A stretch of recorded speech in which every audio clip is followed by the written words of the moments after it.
விஜய்க்காக எஸ்எஸ்சியின் secret assignment. இப்போது தமிழக அரசியல்ல செங்கோட்டையன் அவர்கள் தாவேகாவுக்கு போனது அப்படிங்கிறது தாவேகாவுக்கு அது ஒரு பெரிய ஒரு மைலேஜா தான் இருக்கு அப்படிங்கிறது தாவேகாவுடைய தொண்டர்கள் மட்டும் இல்ல விஜய்க்குமே அது ஒரு நம்பிக்கை ஊட்டும் விதமா இருக்குது. இப்போ விஜய் என்ன நினைக்கிறார் அப்படின்னா இது போன்ற சம்பவங்கள் இனி அடிக்கடி தாவேகாவுல அரங்கேறணும் அப்படின்னு விரும்புறாரா.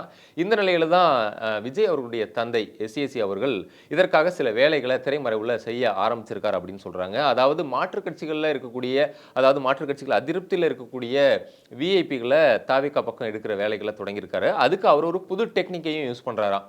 அதாவது இந்த மாதிரியான வேலைகளுக்கு அவர் தாவேகாவினரை யூஸ் பண்ணாம திரைத்துறையை சேர்ந்தவங்களை பயன்படுத்துறாரு. அதாவது குறிப்பா அவர் இயக்குனராக இருந்த காலங்களில் அவர் ஷூட்டிங் போன பகுதிகளில் அவர் கூட பணிபுரிந்த லொகேஷன் மேனேஜர்கள் பிஆர்ஓக்கள் இவங்கெல்லாம் இருப்பாங்க இல்லையா, அதுலயே செல்வாக்கா இருக்கக்கூடிய சிலர்லாம் அவங்க எல்லா கட்சிகள்லையும் இருக்கக்கூடிய முக்கிய பிரமுகர்கள்ட்ட தொடர்பில் இருக்கக்கூடியவங்களா இருப்பாங்க இல்லையா, அவங்க கிட்ட இந்த அசைன்மெண்ட் கொடுத்துருக்காராம். உங்க மாவட்டங்களில் எந்தெந்த கட்சி பிரமுகர்கள் தங்கள் தலைமையோட கொஞ்சம் முட்டல் முதல்ல இருக்காங்க அப்படிங்கிறதெல்லாம் கொஞ்சம் லிஸ்ட் எடுத்து கொடுங்க அப்படின்னு சொல்லி சில அசைன்மெண்ட்டை கொடுத்துருக்காராம்.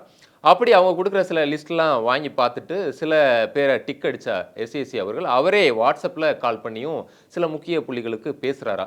அப்படி பேசும்போது சிலர் தாவேகா வரலாம் அப்படின்ற எண்ணத்திலையும் சிலர் இருக்கிறதா சொல்கிறாங்க. அதே சமயம் சிலருக்கு எஸ்ஏசி அழைச்சி நம்ம விஜய் கிட்ட போகலாமா, அது சரியாக இருக்குமா, ஏன்னா திடீர்னு விஜய் அவர்கள் எனக்கும் என் கட்சிக்கும் எங்கள் அப்பாவுக்கும் எந்த தொடர்பு இல்லை அப்படின்னு அவர் அறிவிச்சிடலாம் அப்படின்ற மாதிரியும் சிலர் யோசிக்கிறதாவும் சொல்கிறாங்க. இன்னொரு விஷயம் இதில் இன்னொரு தனி ஸ்கூப்பாக என்ன சொல்கிறாங்க அப்படின்னா, செங்கோட்டையன் விவகாரத்திலேயே முதல்ல அவர் அப்ரோச் பண்ணது அரசியல் ரீதியான நபர்கள் அவரை தொடர்பு கொள்ளல, சினிமா துறையை சேர்ந்த ஒருத்தர் தான் அவரை முதல்ல தாவேகாவுக்கு வரும்படி அப்ரோச் பண்ணியிருக்காரு அப்படின்ற தகவலையும் சொல்கிறாங்க. இதன் அடிப்படையில் எஸ்எஸ்னுடைய அசைன்மெண்ட்ஸ்லையும் நிறைய புள்ளிகள் தாவேகாவுக்கு வர வாய்ப்பு இருக்கு அப்படின்னும் பேசிக்கிறாங்க.